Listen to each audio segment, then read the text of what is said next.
ओम साईं का सबको जय माता दी। तो आज मैं वीडियो जो बना रही हूँ वो प्रीति मौसी के कहने से बना रही हूँ। तो ये प्रीति मौसी ये वीडियो आपके लिए है गाइस, इसलिए वीडियो नहीं बना पाती क्योंकि सुबह जल्दी जल्दी ड्यूटी जाना पड़ता है। तो उस वीडियो के चक्कर में मैं बहुत ज्यादा लेट हो जाती हूँ। इस करके मैं कोई भी वीडियो नहीं बना रही हूँ, सिर्फ माता रानी की रील्स डाल देती हूँ। तो मैं आपको एक कहानी सुनाऊंगी। कहानी वो बिल्कुल सत्य है, कोई झूठ नहीं है उस कहानी में। अगर आप मुझे उस कहानी का प्रूफ मांगेंगे तो मैं आपको प्रूफ भी दे सकती हूँ। हाँ, क्योंकि वो कहानी 1 साल 1.5 साल पुरानी है, इस करके उसकी वीडियो तो मेरे पास नहीं मिलेगी क्योंकि उस टाइम पे मैं यूट्यूब पे नहीं थी। तो अगर जब मुझे ये आइडिया होता यूट्यूब का, उस टाइम पे मुझे पता भी नहीं था ऐसे वीडियो वगैरह भी डाल सकते हैं हम लोग, तो मैं उस टाइम पे नहीं थी। लेकिन मैं आपको प्रूफ दे सकती हूँ, जिन लोगों के सामने वो हुआ था वो लोग, आप उन लोगों से मैं आपकी बात जरूर करा सकती हूँ। तो कहानी ऐसे है। हमें एक आंटी ने बोला कि हम भाई मुझे कीर्तन कराना है माता रानी का, तो आप भाई मेरा साथ दीजिए, क्योंकि जाहिर है पैसे वगैरह सब उन्होंने लगाई थी। माता रानी का जितना भोग प्रसाद था सब उन्होंने ही किया था, सिर्फ मुझे और बालेश दीदी को, क्योंकि बालेश दीदी की नाम मेरी काफी वीडियो में लिया हुआ है। हाँ, वो बहन है मेरी। तो हम दोनों को जिम्मेदारी दी थी कि हम कीर्तन का मतलब हम उनका साथ दें। तो इससे अच्छा मौका क्या था कि माता रानी की सेवा का हमें मौका मिला। तो हमने मंडली वगैरह जिन्हें हम जानते थे उनको हमने बुलाया। एक जिम्मेदारी हो जाती है आपके ऊपर, अगर जो कोई आपको जिम्मेदारी दे तो, और खासकर वो माई की जिम्मेदारी तो बहुत बड़ी जिम्मेदारी है। तो हमने पूरी कोशिश करी। जिस दिन कीर्तन का दिन था उस दिन मैं घर से निकली हाथ जोड़ के माता रानी से प्रार्थना करके कि माँ, अगर हमारा सब कुछ सही है और हमने अच्छे से किया है तो माँ किसी भी रूप में आके आप हमें दर्शन दे जाना, या हमें आप हम समझा देना, तो हम समझ जाएंगे कि हाँ भाई हमारा हमने जो कोशिश करी है वो हमारी पूरी हुई। तो गाइस, कीर्तन का दिन आ गया और मैं ये सब करके आके हम कीर्तन की तैयारी में लग गए, माँ का भवन वगैरह सजाने में। तो उसी चीज में मैं बोल के आई थी, मैं सही में भूल गई। देखो, माता रानी के सामने मैं बैठ के ये बात कर रही हूँ तो मैं झूठ नहीं बोलूंगी, मैं सब भूल गई। कीर्तन हुआ, कीर्तन में हम सब मगन हो गए। माई की बेटी शुरू हुई।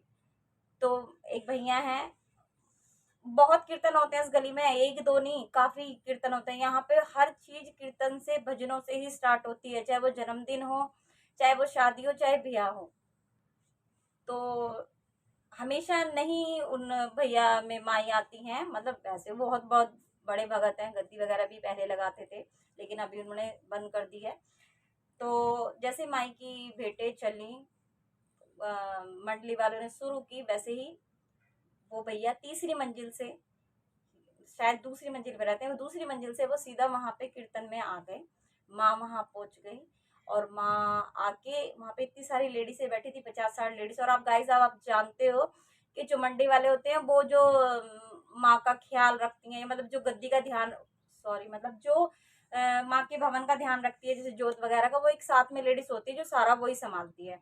तो हम लोग तो पीछे बैठ गए थे, हम आराम से अपने भजनों में मगन थे। तो माँ आई, माँ आके पहले तो सीधा माँ चौकी की तरफ चली गई, माँ सीधा। तो माँ आगे चली गई पहले, फिर माँ एकदम लौट के आई पीछे। मैं 4-5 या 6 लेडीजों के पीछे बैठी हुई थी। माँ एकदम मेरे पास आई और आके उन्होंने मुझे इशारा किया कि मुझे भोग दो। तो मैं उठी, एक तो मेरे हाथ पैर कांप गए क्योंकि पहला ये मेरे पास सीन था कि भाई कोई, मतलब एकदम माँ आके और एकदम आगे जाने के बाद पीछे मुड़ के आ रही हैं और वो मुझे कह रही हैं कि मुझे भोग दो। तो मेरे हाथ पैर तो फूल गए थे और सब कह रहे पान दो, पान दो। इत्तेफाक ये हुआ, जो मैं माँ को घर से भोग दे के चली थी, माँ को लौंग पतासे का भोग ही मैं ज्यादातर माँ को लगाती हूँ। शनिवार को पान पेड़े का लगा देती हूँ, ऐसा नहीं है, लेकिन ज्यादातर मैं लौंग पतासे का ही भोग माँ को देती हूँ। मैं वो दे के ही मैं आई थी घर से। तो सबने बोला पान दो, ये दो, वो दो। तो पान तो माँ ने मना कर दिया, माँ ने वही भोग मांगा जो मैं घर से माँ को देके चली थी। तो आपको पता है कि साथ में एक ऐसी लेडीज होती है जो मतलब सारी गद्दी का चौकी का ध्यान रखती है। तो उन्होंने मेरे हाथ से वो लोग पतासा ले लिया और वो खुद देने लगी। तो माँ ने इतने गुस्से में उन्हें मना कर दिया। मतलब माँ ने एक तरह से, जैसे आप जानते हो माँ को, अगर माँ अपना रौद्र रूप दिखा दे तो फिर अच्छे अच्छे डर जाते। तो वहां सब घबरा गए, भाई माँ ऐसे क्यों कर रही है। तो जितनी बारी वो बोल, मतलब वो दीदी वो कपूर और लौंग माँ को लेके जाए जला के, उतनी देर में ही वो बुझ जाए। फिर माँ उनके हाथ से बोली कि तू ले, फिर मैं लूं, फिर वो मुझसे छीन ले। तो ये कम से कम 2-3 मिनट चलता रहा। मैंने बोला अरे माँ बोल रही देने दो। तो ये हुआ उस दिन। तो फिर क्या हुआ कि भाई वहां पे कूलर भी चल रहा था, हो सकता है कूलर के कारण ही वो कपूर बुझ रहा हो। लेकिन जब वो लेडीज नहीं मानी तो माँ उस पर एकदम चिल्ला के उसको हाथ से इशारा करा कि तू हट, और इसका मैं प्रूफ दे सकती हूँ, क्योंकि वहां पे 50-60 लेडीज थी और वो मंडली वाले भी थे वहां पे। तो फिर मैंने वो कपूर लिया, मैंने बल्कि उन लेडीज को, उन दीदी को मैं ही कपूर दे दे के बार बार जला के दे रही थी मैं जोत पे से, और मेरी उंगली भी बड़ी। अब बार बार आप कपूर जलाते रहोगे तो उंगली तो थोड़ी तो जलन होगी ना। फिर मैंने वो पतासा लिया, लौंग ली, मैंने जलाई, और उस टाइम पे भी कूलर चल रहा था, वो सीधा जलता हुआ कपूर मैंने माँ को भोग दे दिया पतासा। माँ आई, खुश होके भोग लेके गई, लेकिन तब तक भी मैं ना समझी, डफरती में कि भाई माँ क्यों आई, मैं प्रार्थना करके आई थी इसलिए आई, ये कैसे आई। खुश होके गई जी, कीर्तन भी अच्छे से हो गया, सबको आनंद भी आया, सबने तारीफ भी की कीर्तन की। फिर मैं घर आके सोच रही कि क्या हुआ एकदम से, तब मुझे याद आया, अरे मैं तो माँ को बोल गई। तो लोग कहते हैं माँ नहीं आती, भाई सच्चे दिल से बुलाओगे माँ आती है, और ये सच्ची कहानी है, इसका मैं प्रूफ दे सकती हूँ, लोगों से बात करा सकती हूँ। हाँ, मेरे पास वीडियो नहीं थी उस टाइम पे, ना ही मेरे पास ऐसा कोई भाई अच्छा फोन था वीडियो बनाने का, और ना ऐसा कोई ध्यान था, क्योंकि अगर हम सोशल मीडिया पे वीडियो वगैरह डाल रहे, उस टाइम पे मैं कहीं नहीं थी, इस करके मैंने नहीं वीडियो बनाई। लेकिन हाँ, वो लोग हैं, वो भैया हैं जिनके सर माँ आई थी। उसके बाद इत्तेफाक ये हुआ कि मैं कमरा चेंज किया, तो मैं उन्हीं भैया के ऊपर, वो दूसरी मंजिल पे रहते और मैं तीसरी मंजिल पे। तो इत्तेफाक ये हुआ कि उन भैया के ही मैं थर्ड फ्लोर पे रहने लगी आके, और फिर उन भैया ने ही मुझे सजेस्ट किया कि मैं बहन जी अब आपको गुरु धारण कर लेना चाहिए। तब जाके मैंने गुरु धारण किया। मैंने कहा अगर कोई बड़ा बोल रहा है तो जरूर इसमें कुछ माँ ने आदेश किए हैं, तो उनके कहने पे ही मैं जाके मैंने राजापुरी में जो मेरी कालका माँ ने आदेश करे जिन गुरु को बनाने का, इसलिए मैंने उनको गुरु बनाया। तो ये मेरी सच्ची कहानी है।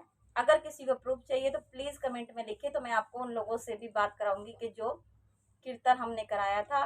तो जय माता दी। अगर आपको वीडियो अच्छी लगे तो लाइक करें, चैनल पे अगर आप नए हो तो सब्सक्राइब करें, शेयर करें, और ऐसी ही वीडियो के लिए कमेंट कीजिए। तो मैं और एक्सपीरियंस जो मेरी ज़िंदगी में होते हैं, जो आगे होंगे, वो सब मैं आपको जितना मैं बता पाऊंगी जरूर बताऊंगी। तो जय माता दी, ओम साई कालका माता रानी आप पे कृपा बनाए रखे। और ये प्रीति मौसी सिर्फ आपके लिए थी वीडियो। Thank you.